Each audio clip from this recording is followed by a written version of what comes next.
He is Jalen Anthony Rose. What up, dog? I'm David Jacoby. And on the cool check-in, Together we're Jalen Jacoby. What is it that we do? we give the people what they want. Jalen Rose, tell the people who is joining us on the program today. It's a legendary program today.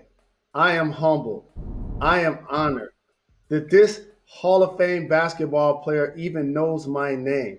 Growing up in the city of Detroit, you guys got familiar with him winning a championship at Indiana, being a multi-time All-Star, two-time champion of the Bad Boy Pistons.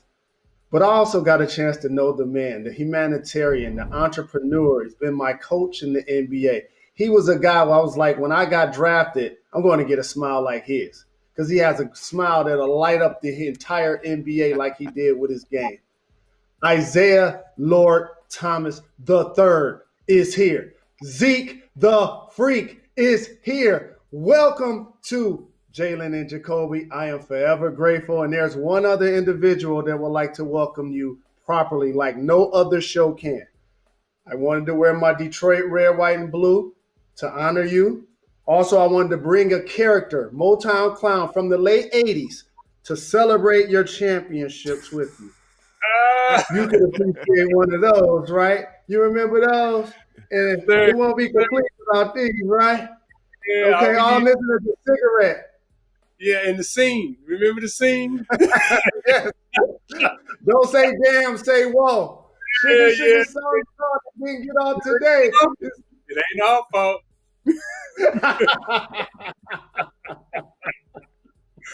Oh, that's great.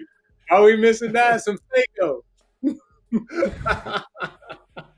Well, obviously, it's a big day for you. Yesterday we aired the third and fourth episode of The Last Dance, and these episodes were very important to the two of you, and they featured the Bad Boy Pistons. And what was it like just sitting down and watching this documentary unfold and reliving those moments of that time? You know, for me, it was interesting taking a peek behind the curtain because, you know, you never really know what the inner workings of your rival team is all about and some of the problems that they may be going through internally. The first takeaway is the relationship that they had with Jerry Krause. That was amazing, eye-opening. You know, we had a president and general manager and Jack McCloskey in Detroit that was, you know, well respected, and we as a team respected him, you know, as a man and as a person. And to see what was happening with Jerry Krause and the Chicago Bulls and their team, the disrespect that was being shown to Krause during those periods of time, you know, that was just interesting looking in. And then, you know, seeing the documentary from the Bulls' perspective and knowing our perspective, how we perceived the Chicago Bulls and actually how they really were is you know, it's entertaining and it's good to watch. MJ says he hates the Bad Boys to this day. Is the feeling mutual? You know, we hated each other in terms of our basketball teams competing against each other. But in terms of hating him personally, I myself personally don't have that feeling. And I don't think any of our Piston players have a personal dislike for any of the Chicago players. Now, as a basketball team, you know, yeah, we competed, we played hard and everything else, but we were no different than, you know, hey, the Celtics and the Philadelphia 76ers. I can remember Dr. J and Larry Bird, you know, bam, in each other's face. And then showing up at the All-Star game, giving each other a hug and love. And you know, it was never anything outside of the floor. It was always competition on the floor. So when I look at the Bulls, you know, we were champions. They dethroned us. And really, that's it. Well, I'm glad you brought up that, because I feel like a lot of times, especially when younger people look back on this era, they'll remember it as the era of Larry versus Magic, and then MJ sort of like took over the league. When a lot of times I feel like the bad boy Pistons and somewhat the Houston Rockets were also sort of overlooked as some of the greatest teams ever assembled during this era. Do you feel the same? Yeah, there's a false narrative out there that places Jordan's winning years in the 80s, and Jordan never won it in the 80s. And the teams that dominated in the 80s, and the four players that were winning championships in the 80s: Dr. J. Moses Malone, the Philadelphia 76ers; Larry Bird, McHale, Boston Celtics; Magic, Kareem, the Lakers; and the Pistons. And those were the four teams. And no matter how, and anytime you put Jordan in the 80s against all of those teams and against all of us, he has a losing record. Now, when you put him in his proper time frame in terms of the 90s and what he did in 91 thereafter, he has a winning, dominant record against those teams and those players. But when he's in the 80s, he wasn't dominating the 80s, although he was a great player and he was the MVP of the league in 88. His teams were still getting beat. And those are just facts. I'm glad you did that distinction, because you're exactly right. You could not have articulated better for somebody like me who's been doing this argument for my entire life. That happened in the 90s. Like, when we talk about the 80s, that was a total different brand of him having to earn his way into learning how to be great, learning how to be an MVP, learning how to be a champion, learning all of those things.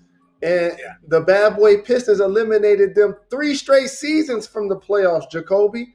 So as a squad during that period of time that was fortunate enough to win back-to-back titles, how gratifying was it to be able to do it in the era that started with Bird and Magic, Dr. J, as you said, and then your squads winning 2 in a row? It was very gratifying. And the thing that we had a chance to do that Magic or Bird didn't have a chance to do or didn't do, we should have three-peated. We should have been the first team to three-peat. 88, 89, 90, we were the best team in basketball, and we should have three-peated. And not for, a phantom foul, we win 3 in a row, and we're the first team to three-peat, not the Chicago Bulls. And when we look back on that era also, the only back-to-back champions in that era was the Los Angeles Lakers and the Detroit Pistons. The Celtics never went back. So when you talk about, from 80 to 90, in that decade, these were the dominant teams, these were the dominant players. And playing against, some of the best players who have ever played the game, to just give you an example of how good a basketball team we were. In 86, that 86 Celtic team is looked at as one of the best teams to ever play in the history of the game. Well, in 1987, we had that team beat. I throw the ball away in Game 5. Bird steals the ball. Dennis Johnson lays it up. Bird steals the ball. Dennis Johnson lays it up. Right? We all heard that in our sleep nightmares still today. And then in Game 7, Vinnie Johnson and Adrian Dantley collide heads. They're out the whole fourth. And Boston beat us in 7-game elimination by 3 points. That's how good a basketball we were in 87. Well, I think that a lot of the legacy of this quote-unquote bad boys team is about physical play, especially on the defensive end of the floor. And some of that was highlighted in the episodes last night that we watched at The Last Dance. Obviously, the Jordan Rules came up. What do you feel about the way that sort of like the legacy of this team is more physical defense when you were such a great all-around basketball team? So you have researchers there, and I want you to look at who were some of the highest scoring teams in the 80s. And you're going to find one name in common, and that's going to be the Detroit Pistons. We had the highest scoring game in the 80s, and still today we scored 186 points against the Denver Nuggets, 184. nice to take a couple of pictures, video clipped, and then put a couple of sentences behind it and say, oh, this was the Pistons, okay? But there isn't a player in the 80s that got hit more upside the head than Isiah Thomas, okay? All facts. We didn't cry about it. But by the way, at the same time, you know, Philadelphia played physical. Boston played physical. LA played physical. Detroit played physical. And then I'm looking at the tape. Dennis Rodman and the Chicago Bulls played physical. Okay, so this narrative around, Detroit and the Jordan Rules. Now, the Jordan Rules were simply this. Michael Jordan was as great as Jalen Rose was going left. Michael Jordan was that weak going left. And we would force Jordan left. When he was on the right side of the court, we would force him to his left hand. And he wasn't a 3 dribbler going left. He was a 2 dribbler going left. So he dribbled 2 times, pick up the basketball, and either shoot it or try to make a play. And what we would always do is come on the first dribble. When he started going left, we come on the first dribble, we trap. He was a reluctant passer at that particular time. And he was a dominant right-hand passer. So as a dominant right-hand passer, we would send the trap to his right hand, stay on his right hand, make that pass go in the air so we can rotate and pick up on the rotation. And that was whenever he was going. And you see him in all these films, he's driving left and we come in a double team. Early on when we would double team, he was, again, a reluctant passer. So he would take very hard contested shots. The NBA at that time wanted to market the dunk. We were saying we're not going to let Michael Jordan dunk. And there's still a no layup, no dunk rule in the NBA today. So whenever he got close to the basket, instead of letting him dunk, we would foul him, send him to the foul line. He was an 85, 86% foul shooter.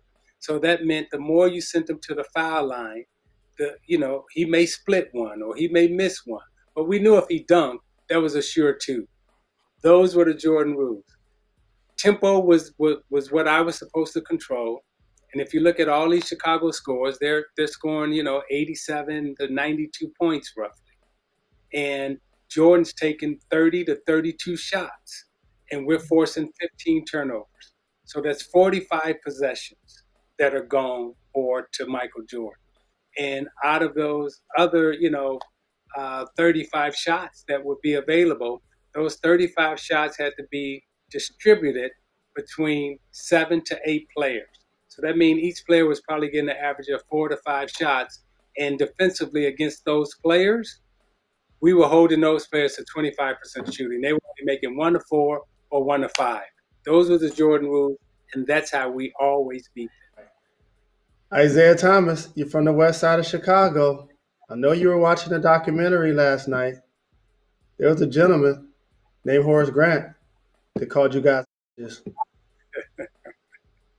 How did you take that? I laughed at it. It's laughable. I mean, it truly is. It's laughable. I won't get into.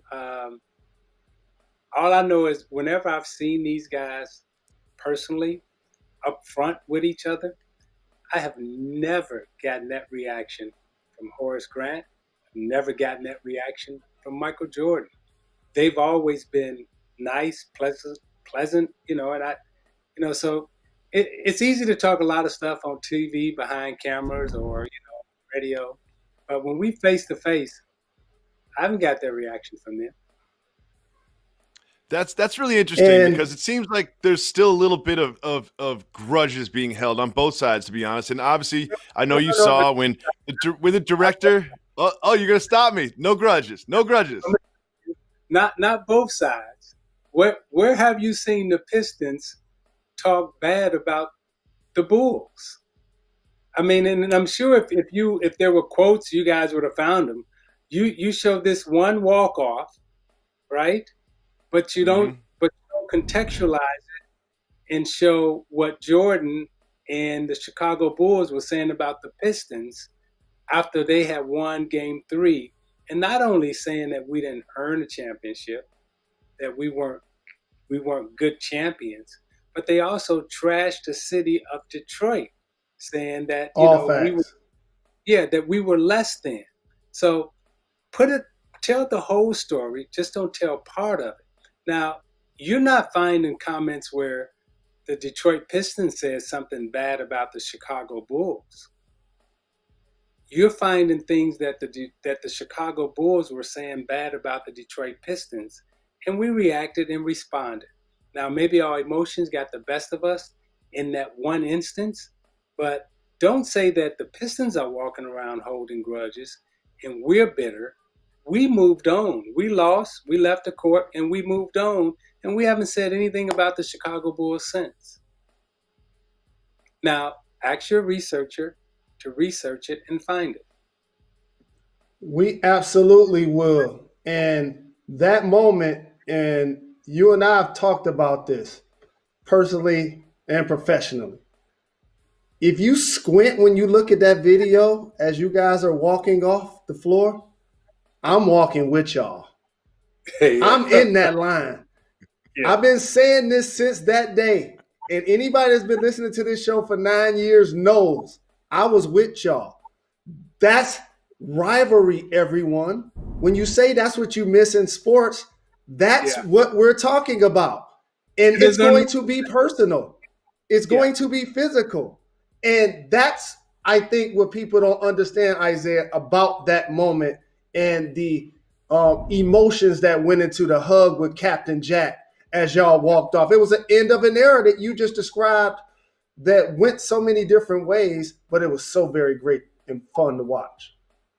And you know, that was our experience. I mean, we're watching the Chicago Bulls and Michael Jordan's documentary, his story.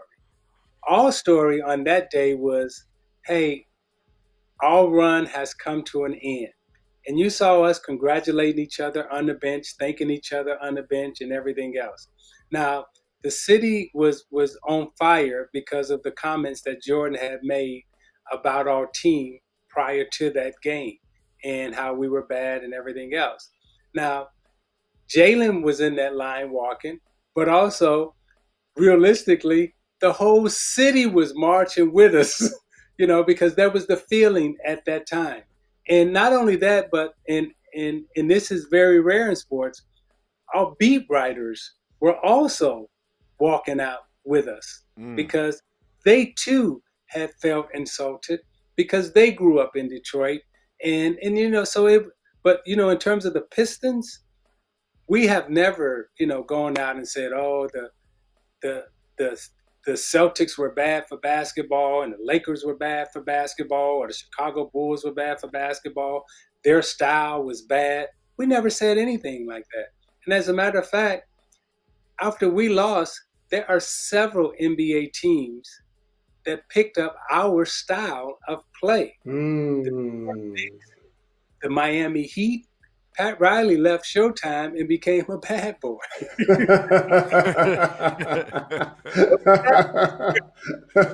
Well, I mean, you make a really good point there. I mean, the Pistons didn't invent physical play, but sort of it was effective and it became sort of a trend. Do you feel like that bad boys team in this era created some of the rule changes that led to the sort of hands-off approach to the sport that's being officiated today? They changed the rules for the Detroit. They changed the rules against the Detroit Pistons, offensively and defensively. So I had rule changes in the early 80s because Lambeer and I were isolating on one side of the floor playing pick and pop basketball, not pick and roll basketball. We were one of the first teams to start playing pick and pop and had a center popping out to the three-point line, taking the bigs away from the basket so I can get to the basket and make layups. They changed the rule and said, hey, you can't, remember this, Jalen? You can't have more than 3 players lifted on one side of the floor. Oh, my goodness. Yeah, that's classic. That's the Isiah Thomas rule, where you can come over across the lane, okay? That all those rule changes were designed around stopping our play at that time in terms of way we were playing. And then defensively, they started ruling against us. And the one big rule change that we still see today, and Jalen, you'll remember this when you were playing, as an offensive player, you could not take your hand and push the other guy away. If you could have done that, oh my goodness. That was called an offensive foul. Kevin McHale and I, at that time, we were on the rules and the competition committee. And we were saying to the officials, what y'all are allowing Jordan to do in terms of pushing off, he doesn't need any more help. He's got a 59-inch vertical. He don't need no more help. But because teams were starting to double team him, they allowed him to push off and get away with it. Fast forward, Byron Russell guarded him in the NBA Finals. Jordan drives right. Russell has him guarded. He takes his left hand, pushes him. Jordan slides. Russell slides. Jordan poses at the free throw line, knocks down the shot. The Chicago Bulls win. What we have in basketball today is every single player takes his left hand or right hand and just pushes the defender away and then takes a shot, and now we call it a basketball move. That is a Jordan rule. How about seeing Dennis Rodman as a member of the Bulls? He was your young boy in Detroit, the Worm. Won 2 championships and found his way to Chicago. How then did you guys feel about him joining the enemy? And what did you think about how his image changed to where he was more naive as a young player in Detroit to somewhat of a rock star later in his career with the Bulls? 2 answers to that question. I love that he became a rock star. And I love that, he was being judged for being a great basketball player. And no one at that time, I don't think anyone at that time when Dennis Rodman was playing called him a thug. When he was with the Detroit Pistons, he's a thug. Good point. That's a great point. That's why you know what? That's why coming on this show, I'm going to represent to the fullest, Jacoby, because I need to make sure that I pay homage to one of the greatest individuals that just so happened to be talented at basketball. Homage. And I got a gift for you, Coach, before you get out of here. Oh, Jalen got a special gift for you. On behalf of the city of Detroit, I don't not only dressed up, but I want to give you this. You remember this? Yeah, hey, wait, I got something for you. Hold on, huh? Oh,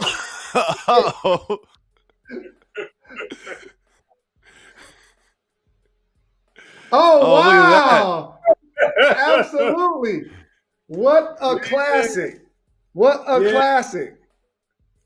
Wow. Yeah. This embodies so much of Detroit, Jacoby. The world you can't understand. This is Mayor Coleman A. Young. Mayor Coleman A. Young, the first African-American mayor of a major metropolitan city. Yeah. And was always cleaner than the Board of Health and don't say anything about Detroit. Like the bad boys, you get a flagrant foul. How about that, Isaiah? And tell the world who this is, please. Well, I mean, come on, that goes without saying. If they don't know who this is, then they watching the wrong show. I mean, you watch the show if you don't know who that is.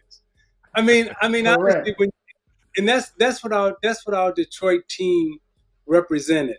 I mean, when you put those forces together, and not only when you put those forces together from a political standpoint, but also from a team standpoint, and what we truly represented, that's what Michael Jordan and the Chicago Bulls was insulting.